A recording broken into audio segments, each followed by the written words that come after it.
on, guys? Welcome back to this week's episode of Outside the Arena with Rob and Griff. I'm Griff and Senek, joined by my co-host Rob Goldberger. And what a week it has been in the sports world. The NFL with one of the craziest weekends we've ever seen. Every game ending on a game winner. At this point, it's probably old news. We're probably late to the coverage. We wanted to film something in the middle of the week, but it didn't really work out with timing necessarily. But we're here. We're going to be talking about all four of those crazy games and all the storylines that have stemmed from them. And then, of course, we're going to be previewing the conference championship, giving our Super Bowl picks. It's crazy that, we're down to 3 games on the season. It's absolutely insane. But with that, we're just going to jump right in and we're going to start in chronological order. So the first game of the week was the Bengals and the Titans. And the Cincy Bengals pulled this one off. Evan McPherson hit the game winner. I mean, this was a very interesting game. We saw Tennessee's defense record 9 sacks, something absolutely incredible. But they didn't win the game. Ryan Tannehill threw 3 interceptions. Derrick Henry only averaging 3 yards a carry. I mean, you see the stats there. Donta Foreman outrushed him on 16 less attempts. I mean, this was a very interesting kind of weird game. I mean, what were your thoughts on this one? Obviously, Tennessee, a team that we both felt was definitely not a number 1 seed. And I think, if I'm remembering correctly, we both picked the Bengals to win this game. Yeah, we did. Yeah. So what are your thoughts on this one? I mean, I think this game was just such a slot fest. I mean, the Bengals offensive line is just not up to the caliber of where it needs to be for this deep of a playoff run. And it definitely worries me for tomorrow for them. But I think the Titans are just a long way off with Ryan Tannehill at QB. I mean, usually he plays pretty mistake-prone football, and that's sort of why he's there, and he sort of says he's the shit. But, man, he was terrible. And the issue is, when you ask Ryan Tannehill to win you a game with his arm when the running game, isn't necessarily working, I don't know how well it's going to go. That decision on the last drive was just horrible, just bad. I mean, you continue your season on no matter what. I mean, look, I think these teams are probably inferior to the other teams, probably the rest of the teams in the playoffs, to be honest. But I mean, Burrow, after getting sacked 9 times and still having the gall to come in and, push the Bengals to victory. He's just a winner, man. I think we've said it a bunch of times already. He's a winner. I just think that Bengals offensive line is a disaster. I mean, 9 sacks, and it's just embarrassing the Titans couldn't get it done. I mean, I get Derrick Henry, so I get this, but their quarterback, I mean, it's come down to a lot of the other pitfalls of these teams besides the San Francisco 49ers. Their quarterback couldn't throw the ball when it mattered most. I mean, it happened to the Eagles. It happened to the Patriots. It happened to a lot of teams. But I think we obviously know that the Titans are probably undeserving that 1 seed. And I do think it's unfortunate we were robbed of that Bills-Chiefs AFC Championship game rather than divisional round matchup. But, I mean, I'm happy with what we got. Yeah. For sure. Yeah, I mean, can't really complain with that. I mean, this Titans, Ryan Tannehill, I mean, I've said this. I believe I said it leading up to this game last week. He's just not that good of a football player at this point in his career. He really has regressed in his performance. He's just not been impressive this year. I mean, this one, 9 sacks, like you said. I mean, that Bengals O-line, I mean, Tennessee was just in there. I mean, that front 7 is definitely special. They've got a lot of really good players on that D-line. That's what leads that defense. And I'll be the first one to say that their defense is a lot stronger than I kind of perceived going in. I mean, to be honest, I hadn't really watched the Tennessee defense in a full game. And after seeing them play, it's a pretty solid unit. I mean, they did a really good job of stopping and slowing down this Bengals offense. I mean, for Joe Burrow not to throw for an offensive touchdown, I mean, you're doing something right. Derrick Henry. And Money Mac, too clutch for the Bengals. I mean, this guy doesn't miss. He's a very good kicker. Yeah. I mean, Derrick Henry in this game, 20 for 62 and a touchdown. This is kind of what I feared coming into this game, is that he was not going to be 100%. I said that leading up to last week. He clearly was nowhere near his normal self. And just back to this point that I'm sure you'll agree. I mean, I get Derrick Henry was hindered, and I get it's a significant detriment for the Titans. But at the end of the day, your quarterback's got to be able to throw the ball in the playoffs, man. I mean, it comes down to that, and he couldn't do it. I mean, That's what it takes to win in the playoffs. Yeah, I mean, that first throw of the game, he right to I believe it was Jesse Bates. I mean, it is just a bad day at the office, but I really wish Tennessee incorporated Donta Foreman more into this game. I mean, Yeah, he's got a agreed. lot of burst. He's a very solid running back, and Derrick Henry, as good as he is, and as good as he has been, he's saying he's playing with the metal, shin or whatever he's playing with, something like that, metal rod in his foot. Yeah, I mean, when an air fryer in his foot, basically. yeah, I mean, when he's playing and you can tell when someone doesn't have it. I mean, he clearly did not, have much. He was kind of just running right into the pile. Didn't really have much agility, much burst. You just got to give the ball to Donta Foreman more. And I really feel this game could have gone differently if they did that, to be honest. I think that, Derrick Henry getting his 20 carries in this game didn't really do much for Tennessee. This team is they're talented. They've got AJ Yeah, Brown, Julio Jones. We get finally saw AJ in this Brown a game. quarterback though, because this dude is legit. I mean, this dude is a legit number one receiver. I think. I think the Tennessee Titans become very scary with a quarterback, but I think the fear if you're the Tennessee Titans is that you're competing in this conference. I mean, Yeah. the Titans aren't even in the same stratosphere as either of those teams we watched play last Sunday. No. Which I think has to be concerning because I think this is sort of their championship window. I think this year is supposed to be maybe one of the their championship pushes. And Mike Vrabel is a great coach, but you're just so limited with a guy like Ryan Tannehill at quarterback.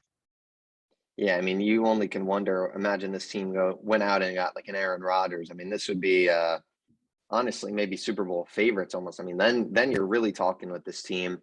But yeah, I just think a I just underwhelming performance from one them. more thing, Griff. I think the departure of Arthur Smith obviously was really evident in this game. I think I think he really knew how to get the best out of Ryan Tannehill. So Yeah, and we'll see what happens with the Bengals. I mean, Jamar Chase, T. Higgins was more involved this week. CJ Uzmoa has been great. They're really doing a good job on that defense. So we'll see what happens. Obviously, they're in for a very tough matchup this week against the Kansas City Chiefs. But with that, we'll move on to this next game. I mean, this next game, there's a whole lot of storylines we can talk about here. Even though the game was very underwhelming itself, 13-10. This was the worst game of the weekend. I think most people would say hands down. Very boring with action due to the snow and all that. At least personally, I mean, it was the tension. I don't know, Griff. To me, no, it's obviously the worst game of the weekend considering how good the others were. Yeah. But I don't know. I think just like the block. I think it was such an awesome way for. I think the second half was great. The first half, though, Sure, was agreed. putrid football. But San Francisco pulled this out. It was a tough win. You saw a lot of guys limping at the end of this game. Jimmy G, stat sheet not pretty at all. 130 passing yards, 11 completions, an interception. But he made some big passes on that final drive. And Jimmy G, as bad as that stat sheet looks, his receivers really didn't help him in the first half. I mean, the 49ers had a lot of drop passes. Specifically, George Kittle had one that would have been, really, he really could have pushed the field close to a touchdown, I believe, on that one catch over the middle of the field. So San Francisco did not help themselves and did not really help Jimmy G in this one. Obviously not a strong performance, but for a guy who's really never played in the cold before, he did what he could. And the San Francisco defense, I mean, the block punt, the sacks, I mean, just an unreal performance. Robbie Gold, one of the greatest playoff kickers, I think, of all time. I mean, this guy just doesn't miss. And for Aaron Rodgers, just another disappointing game. You see Aaron Jones, Devontae Adams. Aaron Jones had 9 catches for 129 yards. That's actually crazy. I didn't realize that. But no one else really got involved in this one. Rodgers struggled at the end of this game. I mean, this is a legacy-staining type performance, it seems, for Aaron Rodgers. And what an awful way to end your season for a team that, with all the guys on defense, Darius Smith, Jair Alexander, what a way to end the season. This was the team that, I thought they really could get it done this year, to be honest. I mean, I think the San Francisco Giants or the San Francisco Giants. Yep. I think the San Francisco 49ers were just a total matchup nightmare for the Green Bay Packers. I mean, they kept the ball. I just was surprised at Rodgers. You keep expecting him to go down the field at least one of these times, and he just kept getting stopped again and again and again. Their defense was on the field for like the entire second half. He couldn't put a drive together. That 49ers defense is beyond elite, man. How D'Amico Ryans is not getting consideration for head coaching jobs. I get it's his first year as a defensive coordinator. I get he's 37 years old, but I think this guy needs to be definitely looked at by some organizations. I mean, you hear the way his players talk about him as well. But I think Deebo Samuel is just a ridiculous difference maker for this 49ers team. I mean, that 3rd and 7 run was really, I think, the mark of a warrior. I mean, he was clearly injured. I think he was really on one leg. You saw at the end of the game that image of him limping off. But he really was doing. I know his stat line isn't the most impressive, but we saw Jimmy G's, we see everybody else's. I mean, he was by far, I think, the offensive MVP of this game. And to the Packers, it came down. The one thing that they said couldn't costed them the entire week. We said, as long as we don't let special teams mistakes beat us, we will win this game. And that's exactly what happened. It's exactly what happened. They had one of the top offenses this year. I think they might have actually been ranked number 1. They had a top 5 defense this year, all year long. And they had the last ranked special teams in the league, below the likes of the New York Giants, below the likes of the Jacksonville Jaguars. And it really showed itself here. I mean, it's just bad to lose a playoff game like that when, everything is branded the last dance. I mean, Griff, this is brutal for his legacy. The last dance and not going out to win it. It's just, I mean, the Niners own Aaron Rodgers. So it seems. I mean, the Niners own him. But I think this is just really, really, really great by the Niners defense. And I think that last drive to get into field goal range was masterful by Kyle Shanahan and Deebo Samuel. Yeah, I mean, this was it's what Aaron Rodgers has become in the playoffs since that's first Super Bowl. Just a guy who can't really get the job done. I mean, you've seen him go up and beat like the Odell Beckham New York Giants. I mean, that was a clown show of a team, but this team's really not winning the big games. And I get it was bad conditions, and I get people want to say, oh, neither offense is moving, but Aaron Rodgers has played in Green Bay for his entire career. Yep. He's played in games with the snow. He's played in the cold for his entire career. There's no excuse to not be able to go out there and throw the football. In fact, I think what we were hearing the whole week is the Packers are going to have a massive advantage because of the weather. I mean, I don't think you can use that as an excuse. And you can. And that's what some people are trying to say with this game. But, look, on the other hand, Jimmy Garoppolo, this was his first game. But I forget what the mark was. Yeah, it was like below a certain temperature Below a certain temperature. I mean, the dude had no clue what he was doing. I mean, honestly, Jimmy G he was just in that's pretty boy Jimmy. He's not going in the cold like that. So, he was thrown into a cage with the lion and had no idea what was going on. And at the end of the day, and I stand by this, I know a lot of people don't agree with this claim, but when it mattered most, Jimmy Garoppolo made the passes that Aaron Rodgers couldn't. And I'm not saying Jimmy Garoppolo made some incredible passes on that final drive, but he made the easy passes that had to be hit. Aaron Rodgers, I mean, yeah, for sure. I think Aaron Rodgers had Devontae Adams on Josh Norman in one-on-one coverage, and he couldn't get the ball to him. It's unacceptable, and that's what matters. When you have a guy who's getting open, you got to hit him, and that's what Jimmy Garoppolo. I'm not saying this guy made some super throws. I'm not saying he did anything that anyone can't, but Jimmy Garoppolo made the throws that Aaron Rodgers simply couldn't, and the easy throws, and that's what wins football games, and that's what Jimmy Garoppolo on that final drive. It was masterful. It was perfect. It was exactly, and I'm not saying he had to do anything hard, but he did what he had to, and that's what Aaron Rodgers couldn't. After that first drive, the first drive was amazing, and all they had to do, they scored one touchdown for the rest of the game. They would have won the game, and they couldn't score another touchdown. It's absolutely embarrassing for Aaron Rodgers and the Packers, and the stats are also inflated from that 70-yard dump off to Aaron Jones. So he didn't even really have as good a game as it looks like, Yeah. I just want to say, I mean, that he has no trust in anybody on that Packers receiving core outside of Devontae. I mean, Aaron Jones, like you said, he had the 70-yard dump off. I mean, 8 catches for like 50 yards. Besides that, he was okay. He was fine, but he wasn't anything special. And he has no trust in any of his receivers besides Devontae. Look at that. Look at that receiving distribution. That's ridiculous. That's almost out of a buck of jokes. I mean, this is absurd. I mean, I just think he was forcing the ball, which is something you very rarely see Aaron Rodgers do. I don't know what it was about tonight. And then I just don't get, like, I don't get how you can. This is really a franchise-changing loss for them. I mean, because I think there's a shot at, even if you get back to the Super Bowl, you could say, Aaron, come back for another year. We can try to win it one more time. But, man, I mean, what a disaster. And then they lost Nathaniel Hackett. I mean, just a really bad look for the Green Bay Packers organization. And then I think, the defining mark of this two areas that they had 30 straight years of uninterrupted Hall of Fame quarterback play. And they're going to win 2 championships out of it. Not good. Not good. Yeah, I mean, that's all I have to say. Yeah, I mean, it's ugly. And obviously with this Green Bay team, I mean, they're way over the cap in money. I believe it's about $40 million now. They've got a ton of impending free agents. I mean, Devontae Campbell is going to be a free agent. He was an all-pro linebacker for them. Devontae Adams, who it's expected that he's going to receive the franchise tag, unfortunately for him, because I think a lot of people, including myself, would like to see him kind of get out on the open market. And it seems like this team is just going to be broken up at this point. And it sucks because I don't think Aaron Rodgers will ever play a game for the Green Bay Packers again. I think that is, I mean, you heard it in the post-game press conference. He's just done there.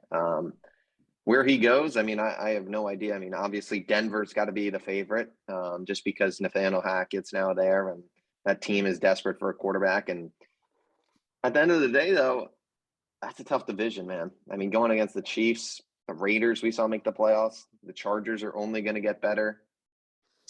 I'm going to be honest, I think Denver's a great team. I think some of their offensive weapons are a little overrated, though. I think that receiving core is a tad overrated. I mean, we haven't really seen them, but, Jerry Jeudy, this guy was elite in college, but we haven't seen him do anything. And that could obviously be the system that Vic Fangio is running. So I'm not going to say Jerry Jeudy's bad or he's a bust. But the thing is, right now, we just don't know. That's the problem with Jerry Jeudy. So we got to see before we declare this, the Denver Broncos like a Super Bowl contender or away from a quarterback, Yeah, I just think, it's really – Denver is just one of those teams that really annoys you, I think, because they have so many pieces. And they actually drafted pretty well outside of the QB position. But, I mean, Jesus, look at some of those names that have come through there, Griff. Paxton Lynch. I mean, Trevor Siemian was starting for 3 years out there. Drew Lock, Teddy Bridgewater. That's quarterback purgatory, man. I mean, Brock Osweiler had some work out there. At least they didn't. At least they weren't the ones who were paying Brock. What was it, $24 million a year, $18 million a year, something like that. That was Houston, right?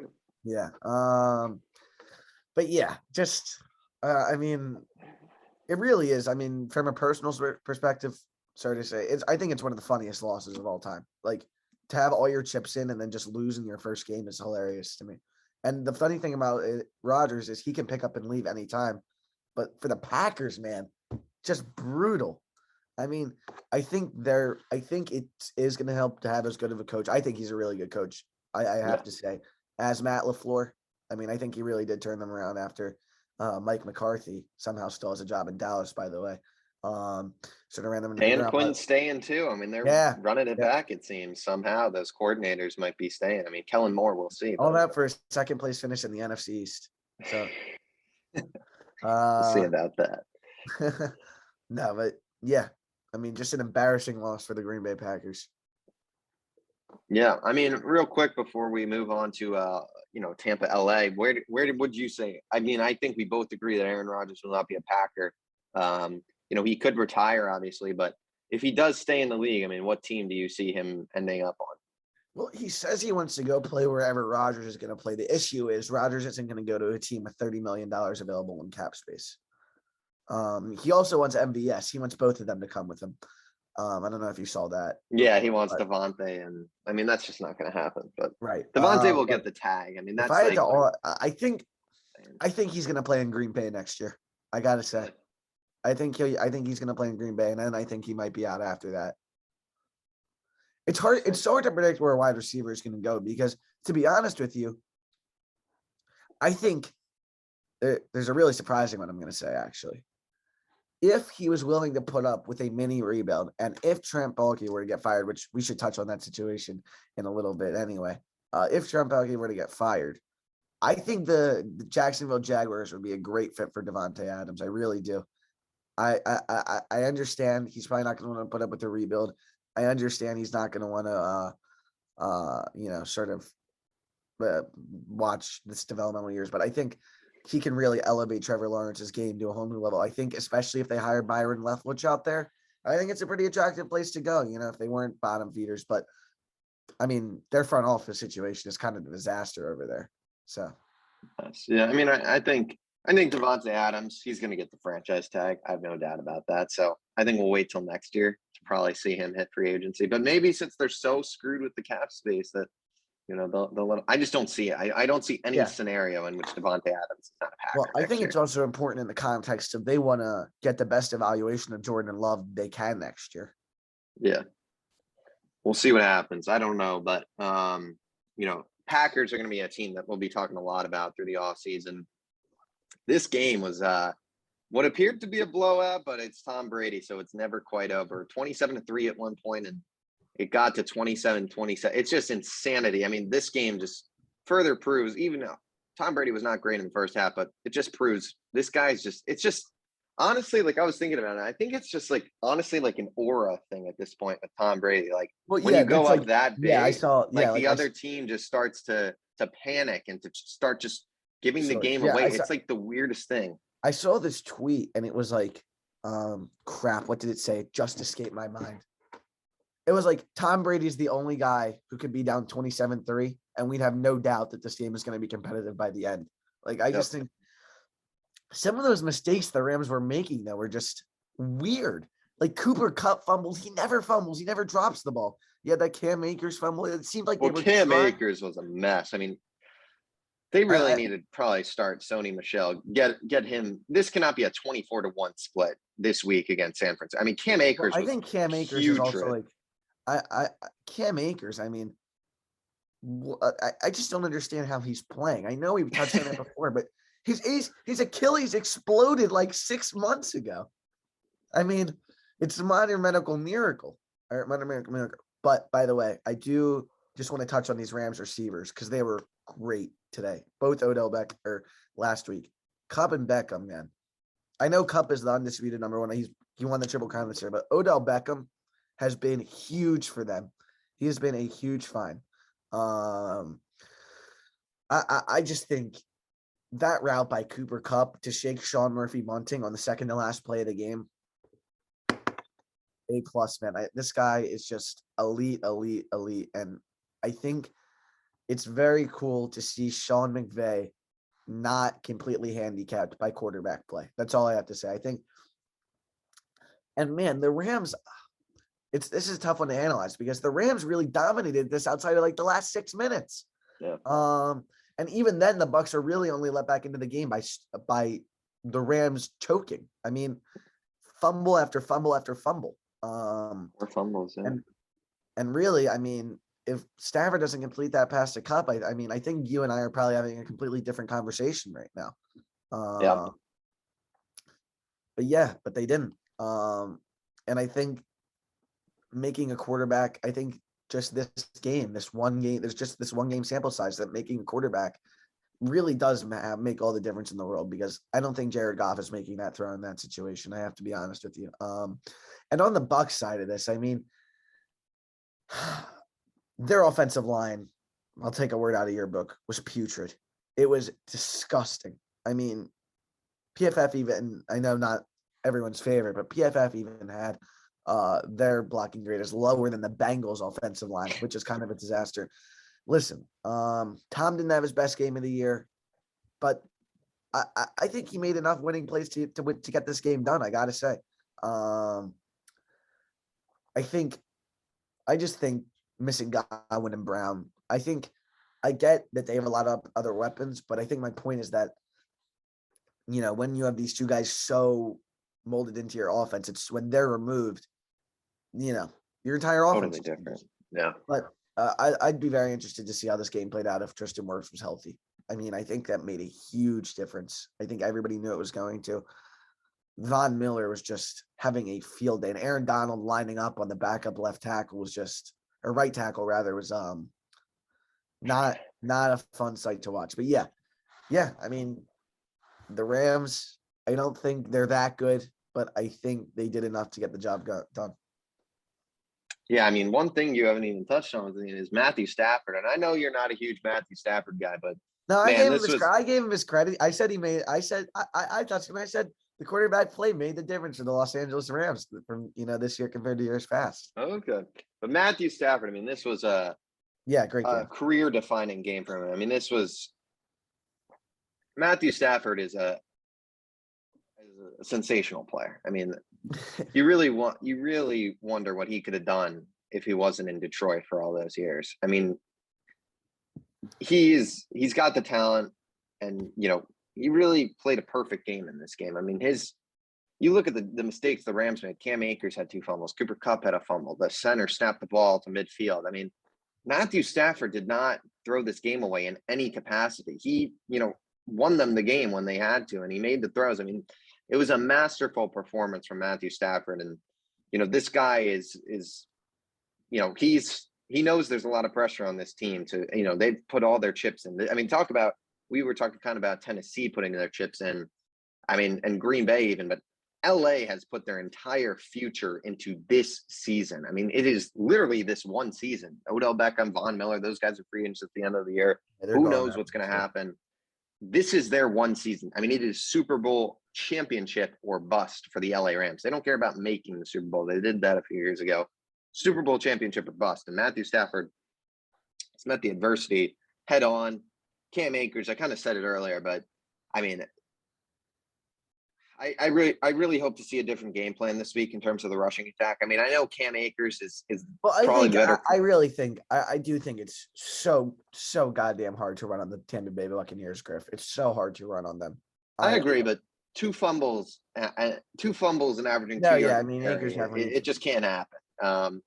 But I think, like I said, I just think like this game is going to come down to whether Matthew Stafford can beat the Niners with his arm.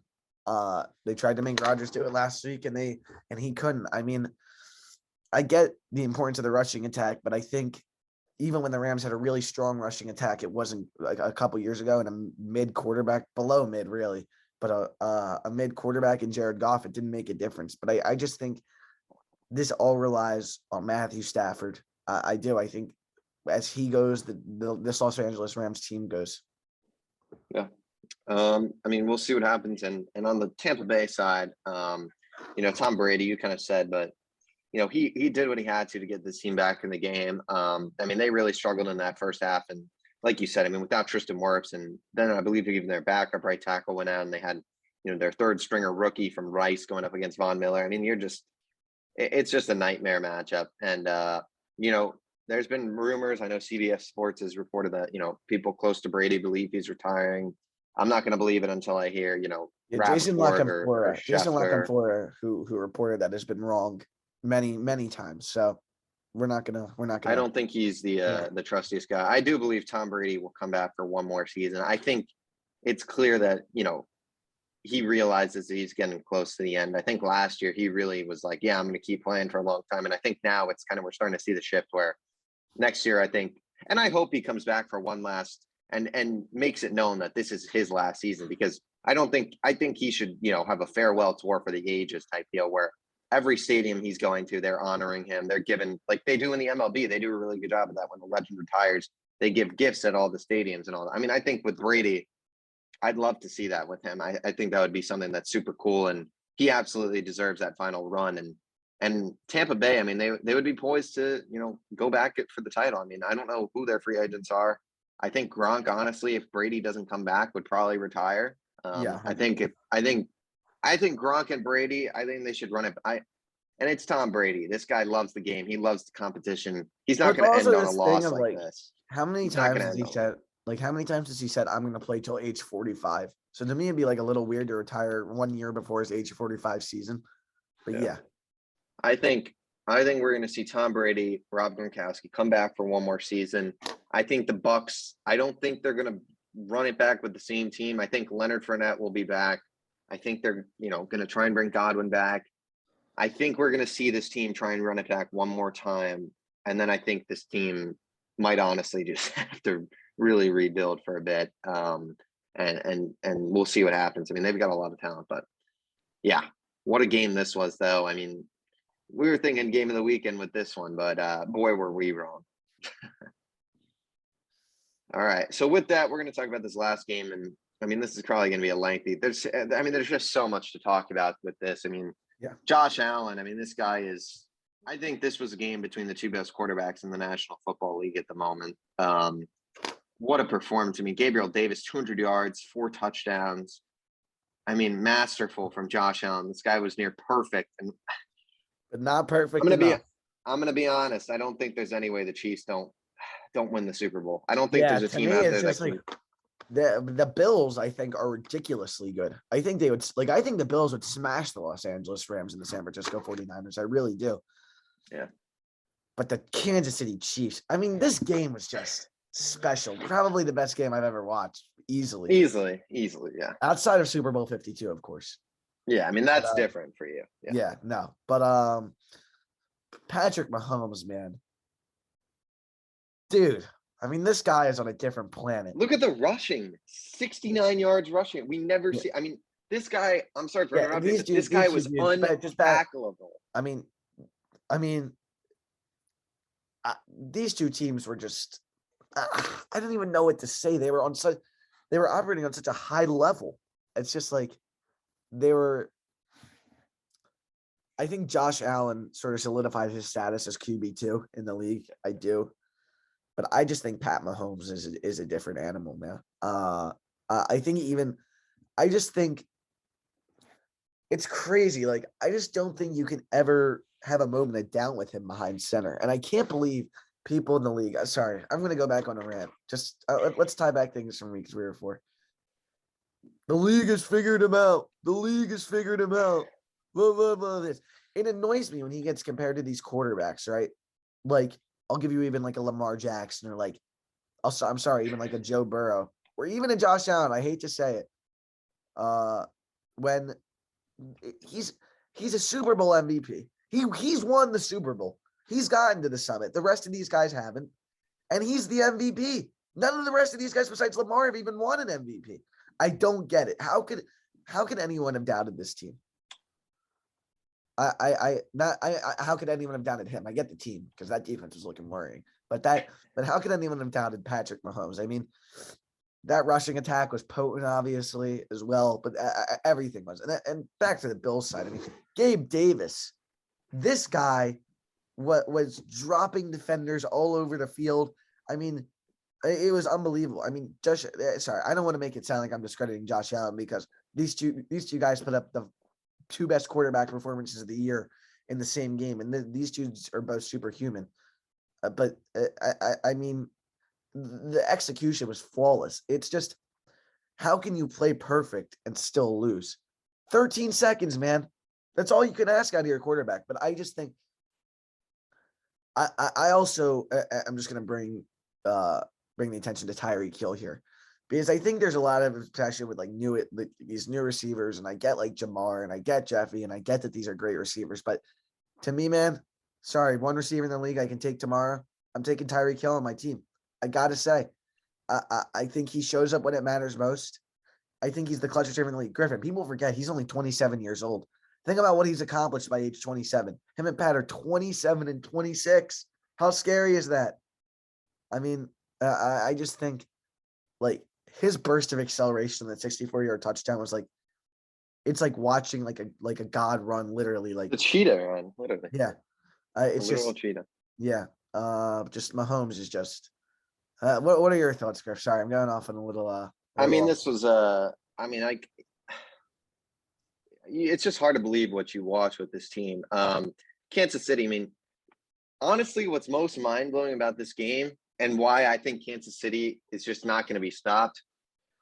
Tyrann Mathieu, their best defensive player, left the game first quarter, the second quarter. I mean, they won this game without their best player. And I mean, I don't know what this game would have looked like with Tyrann Mathieu, but I mean, Gabe Davis would not have gone for near 200 yards and 4 touchdowns if Tyrann Mathieu was playing. I mean, he would have maybe hit 100, but he would not have been close to 200. Probably had 2. I mean, this game would have looked insanely different.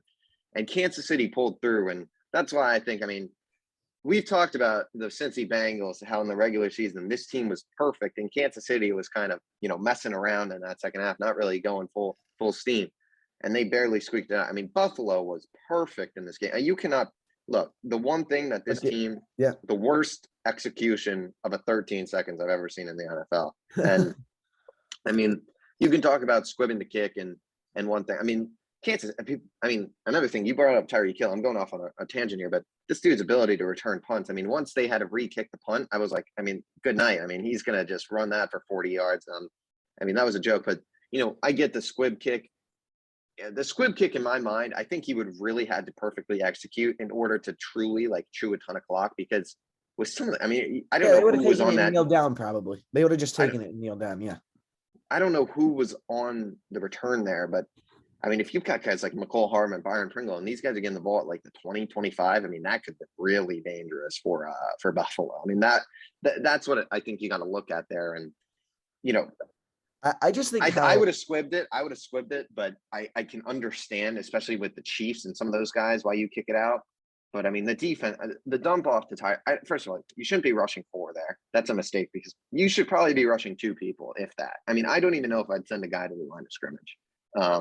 There's no reason to, right? You just got to go. I mean, if Pat Mahomes wants to run it, go ahead. I mean, the dump off to Tyreek Hill.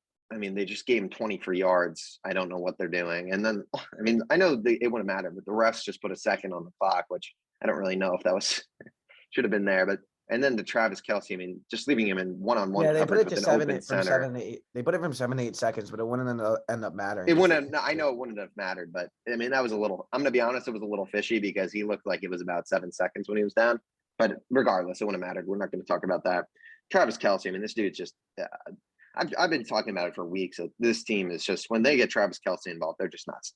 You can't beat them, and you saw what happened. They go win the game. Harrison Butker, nailed the kick, and then once they got the ball, I mean, whoever got the ball was going to win the game. That was no doubt about it. That Patrick Mahomes, I just think Patrick Mahomes is freakish, man. This dude is just different. I mean, I get overtime drives usually that offense scores first, but he was surgical. I mean, he wasted no time. The game-winning touchdown throw was disgusting. I mean, disgusting. And I just think, to me, this game is it's just, for a lot of teams in the NFL, it's very scary. And it makes you really evaluate where you are. Because, if you have, a Daniel Jones type, a Jalen Hurts type, even I can't believe they're going to go with Daniel Jones. I mean, the New York Giants are done, bro. They're screwed. Yeah. Well, we'll talk about them in some of our all-season pods. I just think if you have guys that aren't good, probably aren't good enough, I don't know, even just a couple of these guys, a couple mediocre quarterbacks, right? Like a Jimmy G, even, for example, I got to say, you got to be is what I have good enough? Because it doesn't seem that way. Because it seems like I need one of these 4 or 5 demigods that are emerging in the AFC. I mean, by the way, the NFC is going to be really weak if Brady and Rodgers leave next year, ridiculously weak. Yeah. But San Fran, man, they did probably. San Fran would be the favorite immediately. You would imagine, yeah. I just think Patrick Mahomes and Josh Allen. I mean, I get people like low-scoring football and defensive football is great, and yes, but this is peak entertainment, man. This is peak sports. This is why we watch the NFL. This is why Griff and I talk about the NFL games like these. I mean, credit to both teams. I think we talked about beforehand. We believe that these were the 2 best teams in the NFL beforehand. And I think that was proven here. I just think this was the perfect game of football. It sucked there had to be a loser, but Patrick Mahomes is the king. I think he's going to be the king for a very long time. And if they win it this year, you start to look at Patrick Mahomes' legacy. At age 26, he's going to have 2 Super Bowls, 2 Super Bowl MVPs, most likely an MVP, 2-time All-Pro. I mean, this guy, he's a different monster, Griff. And I get that people don't like his family, and understandably so, but I don't understand this thing where he's held to such a different standard than other quarterbacks, right? Because I think even when if he had a game that I think if he had a typical Joe Burrow game every time he plays, he gets slandered relentlessly. But I think it's just because his standard is so much higher than everybody else. I think I think you got to talk about like, is he better than Aaron Rodgers all time if he wins the Super Bowl this year? I think so.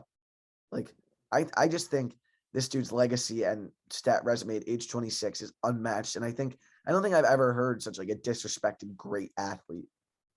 Yeah. I mean, it's definitely very weird. And I don't know why he really does. Like, it seems like he kind of gets like people are already sick of him. And Yeah, I mean, sure. People are so sorry. Let me like sort of phrase what I'm saying. Like what you're yeah, saying. Like people are so casual about how great he is. yeah. I think. I mean, it's just sad to see because I think people don't realize what they're missing. I mean, Yeah.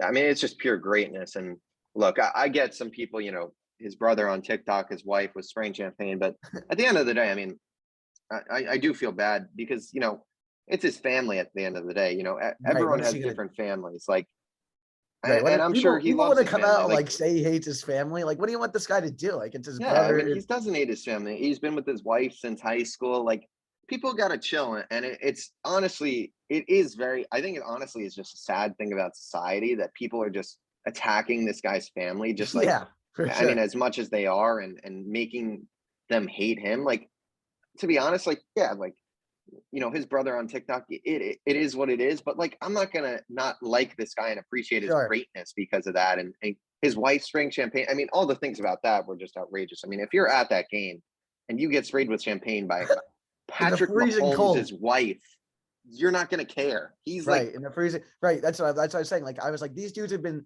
sitting in the freezing cold for 3 hours. and it's the greatest player in their franchise's history who's going to go take them probably to another Super Bowl. His wife, his Yeah, family. right. You don't care. Like, I think it's Yeah. honestly like those people do not care. It's honestly sad. Like, I do feel Yeah, and I bad think it's because just another one of these things where people are looking to get mad at something, I think. it's just sad, honestly. But that's a whole nother issue. But Yeah, sorry, we went Patrick off on a little Mahomes, tangent there, but yeah. yeah, Patrick Mahomes, he's just sensational. I truly believe this guy is. You know, it's going to be tough to be statistically or have the accolades of Tom Brady, but I think this guy will go down as the greatest football player of all time when it's all said and Yep. done. I just don't know if he can match. I mean, the accolades of Brady are just pure insanity, but if anyone can do it, it's this guy. And man, this team is scary. And I think that leads us perfectly into Kansas City versus And Cincinnati obviously, tomorrow. I think the team best equipped to handle the Kansas City Chiefs in the future is going to remain the Buffalo Bills. As long as Josh Allen is the quarterback, he's going to remain the biggest The threat. only, I mean, It's just so hard to beat them it blows my mind that Tyrann Mathieu was out for this game. I mean, it's just astonishing, and they beat the Bills. Yeah, Like, yeah. I mean, I I'm gonna think both start of us here, here are honestly. obviously Yeah, going to go with Kansas City based on the way we've been talking about them. I mean, this is Kansas City's time right now. The one thing I do worry about for Cincinnati, I want to get your opinion on this, Griffin. I think there's a very interesting argument to be made that right now is their best shot to win. I really do. Yeah. They've been extraordinarily healthy all year long. It's almost been scary how healthy they've been. Not one of their major guys has been hurt. It's sort of retribution for Burrow getting hurt his rookie year. None of their guys have been hurt, really. Secondly, their division was weak, man, and people didn't think it was going to be that way. I think the Cleveland Browns, as bad as they were next year, are going to bounce back. And I think the Baltimore Ravens, and they were banged up Jesus, they were. I mean, both, I think and the Browns too. I mean, look, I Mayfield was agree, one. Baker Mayfield was hurt since week 2, and they were dealing with injuries throughout the whole year, COVID throughout. I mean, the Cleveland Browns, it was just a storm of issues throughout the season for them. And the Ravens was worse. Yeah. It's not to say that the Bengals weren't great this year and they didn't have a great year, because they did. It's just very interesting to see, is this young core's best shot, because a lot of people are like, oh, we'll get back there next year. It's tough. I mean, I'll tell a story about an Eagles team later that's in relation to this, but I'm picking the Kansas City Chiefs here. I think they're the NFL's most unstoppable force. I think Mahomes, Hill, and Kelsey are on the level of anybody in the history of the NFL. They're not losing at Arrowhead. By the way, Arrowhead has become an impenetrable fortress. No one wins there in the playoffs. Nobody. It's not, except for Tom. Tom Brady's the only guy who except managed for Tom to do Brady. it. And really, D Ford bailed him out. I mean, we could be talking about 4 straight Patrick Mahomes Super Bowls, which is pretty crazy. But yeah, I think with Brady out, I think the Chiefs have got to be the clear-cut favorite. I really do. That Bengals offensive line is going to get destroyed on Sunday. They're not going to Arrowhead. Is it totally? I respect Titans fans. I know they got great fans. Going to Arrowhead is a totally different beast. It really is. In the in freezing Arrowhead weather, I just think. I think the only shot the Bengals win is if Joe Burrow plays on the level that Josh Allen did. And as good as Joe Burrow is, and as excellent as he's been in the playoffs, as much as I like Joe Burrow, that's not happening.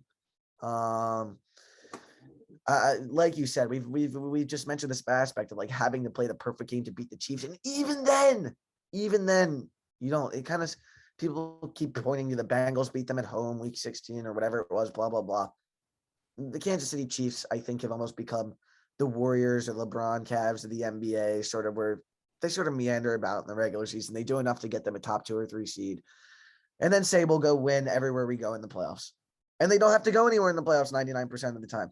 So it's just unbelievable. I don't think anybody is dismantling the Kansas City Chiefs now, or quite frankly, anytime soon. I'm going to be 100% honest. The only way the Kansas City Chiefs lose this game is if Patrick Mahomes gets hurt. It's the only shot. There's no game. When I was looking at the Kansas City Chiefs against the Pittsburgh Steelers, because of that Steelers defense, they had a shot. Right. Like with Najee Harris running the football. They had a shot. With the Cincy Bengals defense, it's been great all year. They have a shot to stop this offense. There's just not a shot. Patrick Mahomes would have to get injured to lose this game for the Kansas City Chiefs. It's the only shot. Yep. There's just no perfect game the Cincinnati Bengals can play that wins this game. And I think Joe Burrow, even as a guy who likes Cleveland, I think Joe Burrow is a great quarterback. He's sensational. He's so fun to watch. So is this team. Mm-hmm. And like you said, I think this is kind of their perfect window because the Ravens are going to bounce back next year. They're not going to be as bad as they were. If I can, people forget, man, before Lamar's first injury this year, they were 8-3 in the 1 seed in the AFC. I mean, and they were very banged. I mean, the Ravens are going to be good. Cleveland, I'm not going to be biased, but they're going to bounce back with Nick Chubb in that offensive line. You're going to bounce back. Yeah, they won't be as bad as they were this year, definitely. And I think Baker's going to be better. I think they're going to figure it out. I truly do believe. I don't think Baker's on the level of any of these guys. And I don't think Cleveland can win the Super Bowl, come out of the AFC with these guys there.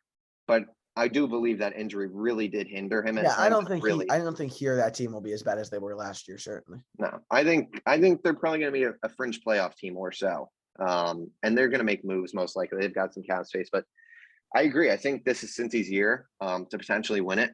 What a year it's been, though, for them. I mean, people thought this would be a team that would be dead last in the division. I believe maybe myself included. Maybe I put the Steelers last, but bottom 2.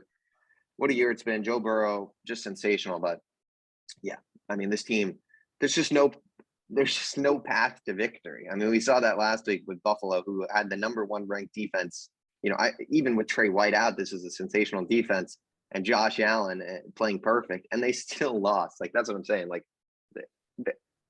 there's just no path to victory. You have to have. It's impossible to beat them. Unless you have an elite defense and a good run game. I honestly believe, and that's why the San Francisco 49ers are the only team that I think could beat the Kansas City Chiefs. Because the path to victory against the Kansas City Chiefs is an elite defense and your ability to run the football. That's the only shot you have. Yeah, you got to keep him off the field no matter what. That's why, though. That's why. But they executed their game plan to perfection 2 years ago, and they still lost against him.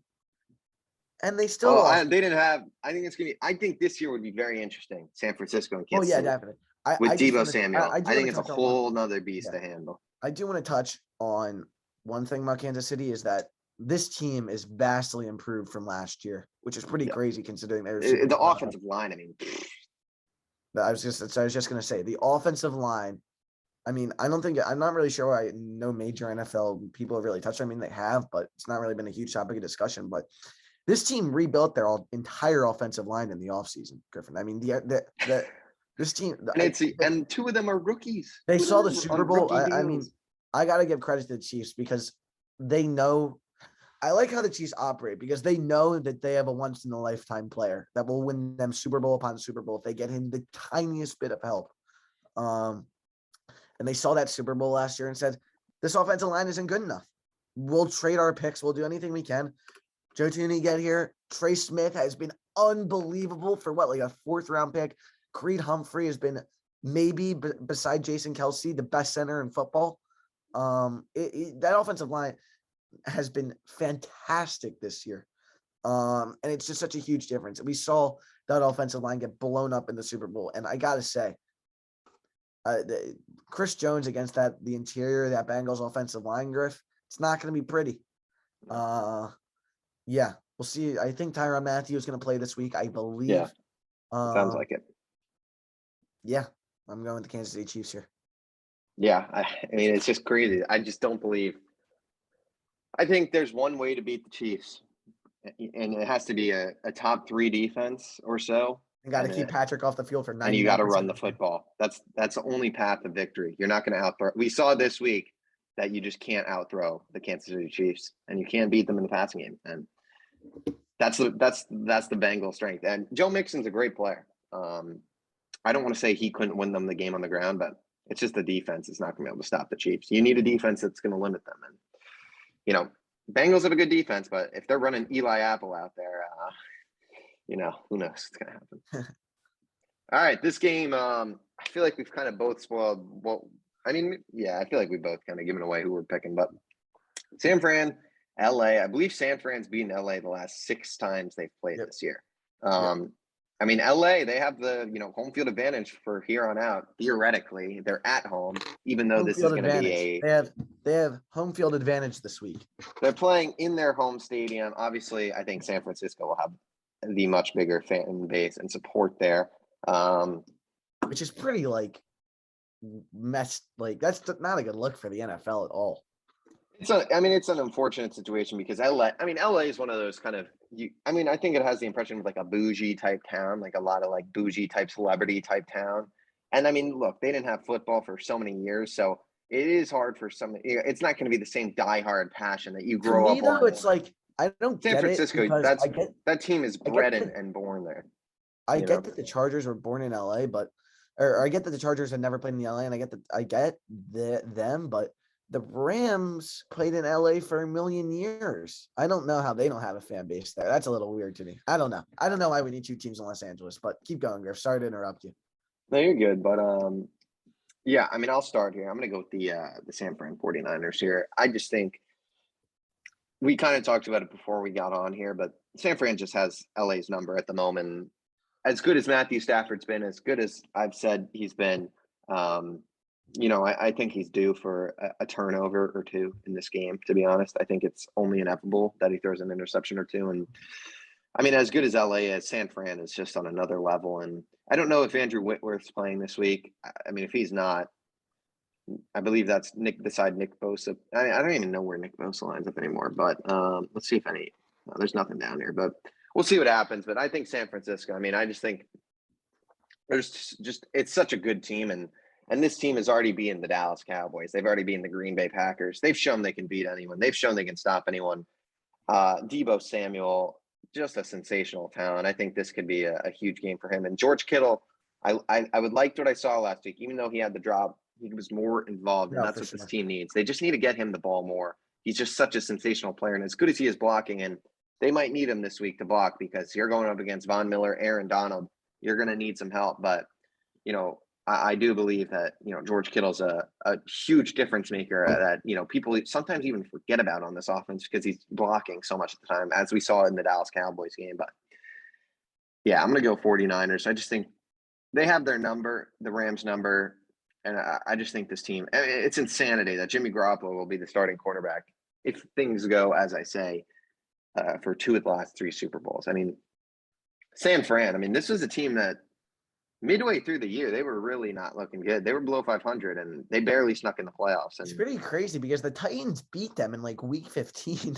That was a good game. Yeah, it was a good game. It was a good game. I'm going with the Niners here as well. I think their ability to run the ball is unmatched throughout the NFL. And I got to say, I'm just giving my ultimate vote of confidence to Kyle Shanahan here. what can I say? I'm a Kyle Shanahan fan. I think this guy is elite. I think he's an elite coach. I think there are a lot of doubts around him in the middle of the year, but some of them from me maybe, but I just think he's done a great job, and I think, like you said, the addition of Deebo Samuel and the emergence of Deebo Samuel into a true legit star is just Franchise changing. It really is. It's franchise changing because, I mean, they have weapons on this offense, dude. They really do. Two of the best at their position. Brandon George Kittle Ayuk and Deebo Samuel are two of the best at their position. Brandon Ayuk can play. And Jawan Jennings, I got to tell you, their third wide receiver, he always seems to be able to make a big catch here and there. Yeah. Mohamed Sanu's back as well this week. Right. He is. I just think I'm not a big Sean McVay fan. I've said it on this podcast a couple times. I'm not a big fan of the guy. I just think with the Los Angeles Rams, I don't know what to say. The Niners are really hot right now. Hot teams are so dangerous in the NFL playoffs. And I just think they have LA's number. I think my prediction is that San Francisco's defense shuts down Matthew Stafford tomorrow. Yeah. I think that's really going to be the key defense, that Niners defense versus that Rams offense. But I got to say, I don't think the Niners are going to have as much trouble with this Rams defense as people are saying. I think their ability to run the ball, and I think a player like Deebo Samuel to stretch a defense out is so important. And Trent Williams at left tackle. I mean, it's certainly going to be better than whatever. I get Tristan Wirfs to right tackle, but it shifts the whole perspective of the offensive line. I mean, Trent Williams is better than Donovan Smith. There are no two ways about it. I'm going with the Niners here, Griff. I don't really have much else to say. I have confidence in them to win this game. I don't know. I just can't see Matthew Stafford. I can envision Jimmy G in a Super Bowl because he's been there, but can't envision Matt Stafford there. I don't think he's going to be able to get the job done. I mean, this is this LA team. You wonder what they'll look like after this year if they don't win this whole thing. I mean, this is a. I mean, I just feel bad for them because, I mean, looking at the Chiefs, I mean, they have a solid defense. I mean, maybe they could beat them, but I don't think they can go blow for blow with the Kansas City Chiefs. I just don't think it's possible for that offense, as good as they are. I mean, it's just I think the only team who could beat the Chiefs, and I don't think they will, I think the Chiefs are going to win the Super Bowl. It's San Francisco. It's just – I said that since the wild card round. That's the path to victory, and I stand by it. Especially after what we watched with Josh Allen. I just can't believe. I just don't. How can you blow 13 seconds, man? Can't happen. That's honestly Sean McDermott's an exceptional coach, but there's some things you just. The way that they were playing, though, I don't get. The Chiefs clearly saw that they were playing that defense on the last drive. I don't get why they didn't shift before the final play.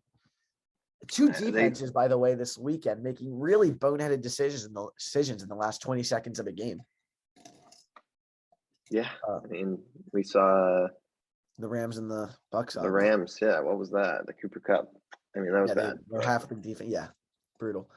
But I guess that'll wrap it up for this week's episode. I mean, Griff, we're almost to the end of the season. Almost to the end of the season. Obviously, next week we'll recap them, start to preview the Super Bowl a little bit, maybe touch on some NBA or so next week. I know there's, my Cleveland Cavs, currently the 3 seed in the Eastern Conference. What a season they're having. It's been very fun to watch. But yeah, we're going to start talking some more basketball. Hopefully, MLB, they're starting to have some meetings. So hopefully we can start touching on that a little bit. I mean, once free agency opens, we'll start doing that.